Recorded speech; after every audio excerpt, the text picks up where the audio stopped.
everyone, and welcome back to my channel, or welcome if you are new. My name is Jessica, and this is Reading by the Stars.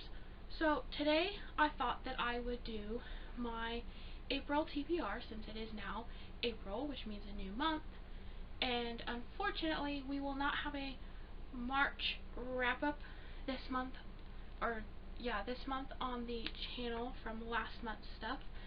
Because unfortunately last month was not a very good reading month for me. I did not read all of the books that I had wanted to read. Actually, I didn't end up reading any of them, unfortunately.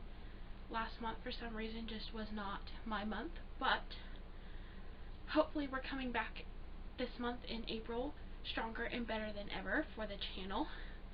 So I have planned out 6 different books that I would like to get to this month. I will be bringing back the TBR jar for this month, for the month of April, for each of these books, and so I will be reading them all at a random, again like I did in February, if you have seen those videos before. If not, go back and watch my February videos and you will see what I mean by that if you are new here. If you are not new, then you will know what happened in February and how that works and what will happen. I'm hoping to have weekly videos every month, weekly videos for the whole month. This month they will be from Wednesday to Wednesday, because I'm actually starting these videos on a Wednesday, and I will be starting the vlog for this current week on Wednesday, which is today. So now that we've got all the introduction over with, let's go ahead and get started on the 6 books that I will be reading this month. So first off, I will be reading Vampire Academy by Richelle Mead. I have not really read much of this one before, so I'm kind of new to it, but as far as I know, I'm going to read the descriptions of each of the books to you. So this one says, only a true best friend can protect you from your immortal enemies. Lisa Dragomir is a Moroi princess, a mortal vampire with a rare gift for harnessing the earth's magic. Her best friend, Rose Hathaway, a Dhampir, a guardian whose blood is a powerful blend of vampire and human. Rose's life is dedicated to protecting Lisa from the dangerous Strigoi, the fiercest vampires who will stop at nothing to make Lisa one of them. After 2 years of freedom, Rose and Lisa are caught and dragged back to St. Vladimir's Academy, a school for vampire royalty and their guardians-to-be. But inside the Iron Gates, life is even more fraught with danger, and Strigoi are always close by. So, that's what the description of this one is. It does sound very interesting. I do own the whole series, and I do plan on reading them. But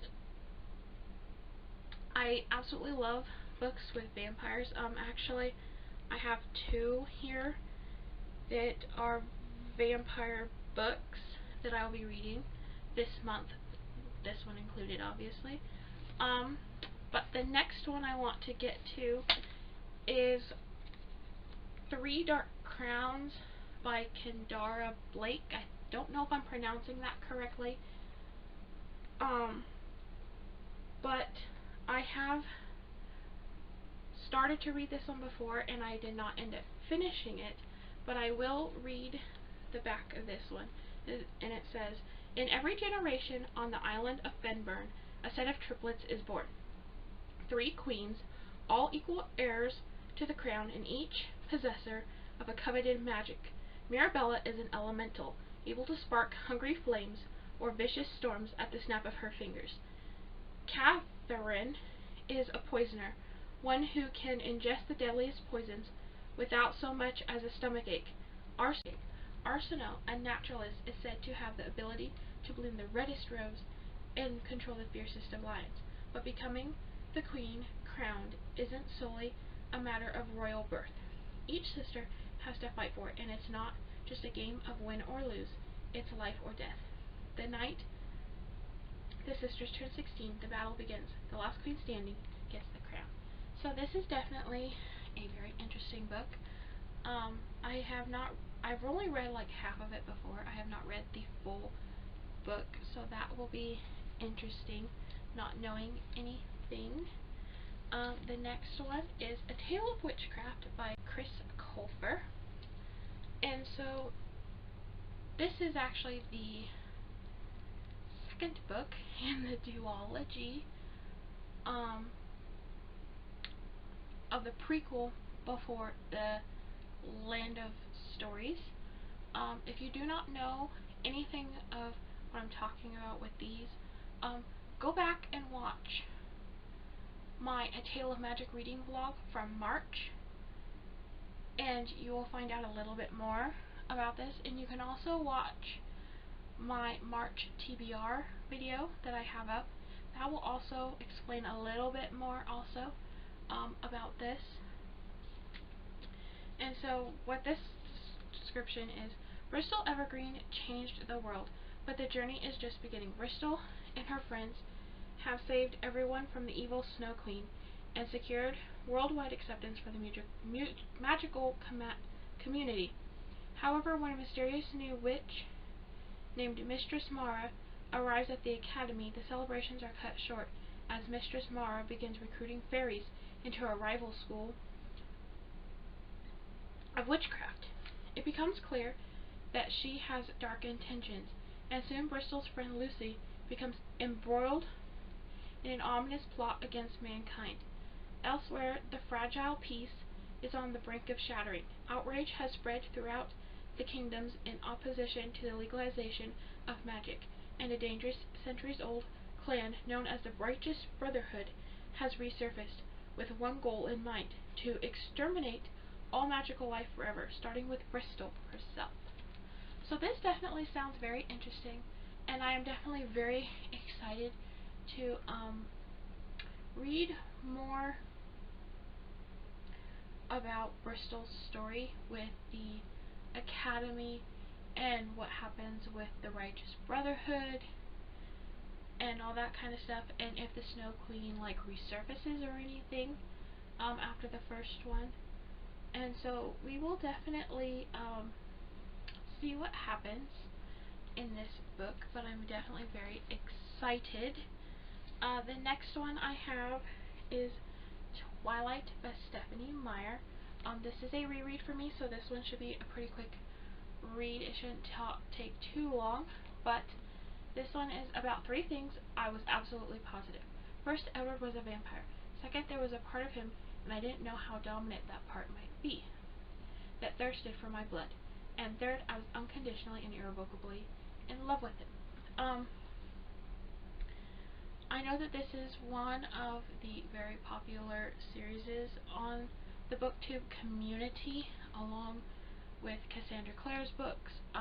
Rick Riordan, obviously, is also a very popular one. And I don't know really how popular Kendara Blake's books are. They're probably kind of popular-ish, depending upon what you like to read.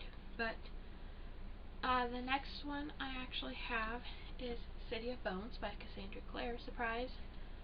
So this one is: when Clary Frey heads out to the Pandemonium Club in New York City, she hardly expects to witness a murder, much less a murder committed by three teenagers covered with odd markings. This is Clary's first meeting with the Shadowhunters, warriors dedicated to ridding the earth of demons and keeping the odd werewolves and vampires in line. It's also her first meeting with gorgeous golden-haired Jace.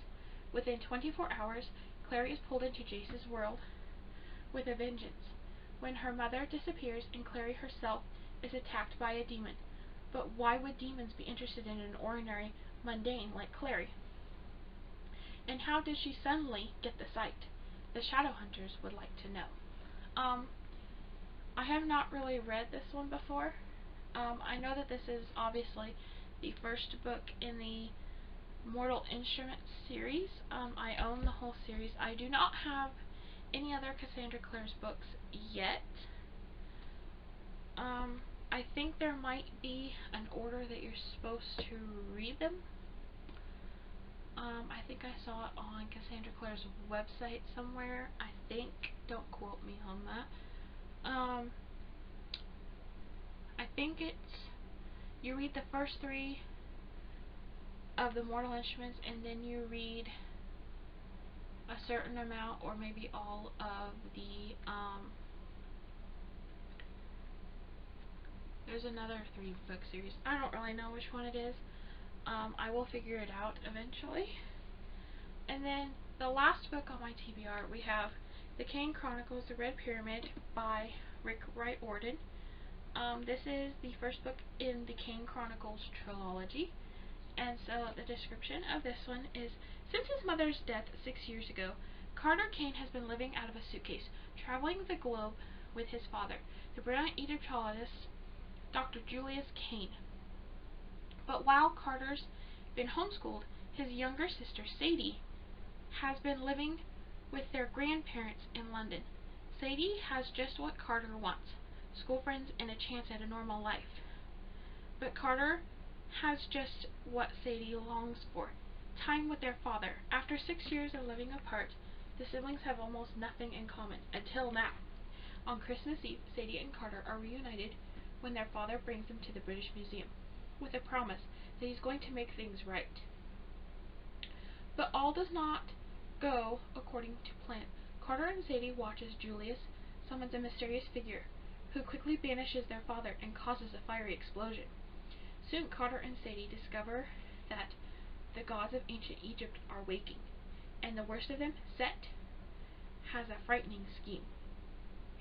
To save their father, they must embark on a dangerous journey, a quest that brings them ever closer to the truth about their family and its links to the House of Life, a secret order that has existed since the time of the pharaohs.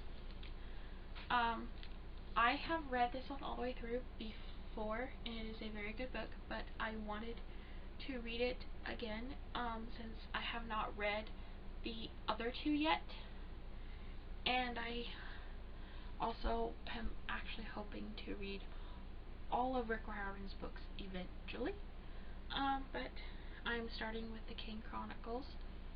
And so I hope you guys like this video. Make sure to subscribe if you haven't already, if you are new, or you have been watching my videos and have not subscribed yet. Go ahead and subscribe down below, and don't forget to ring the bell so that you don't miss my videos when I publish them. And make sure to leave a comment and leave a like on this video if you like this video. So I will see you guys in the next video. Bye!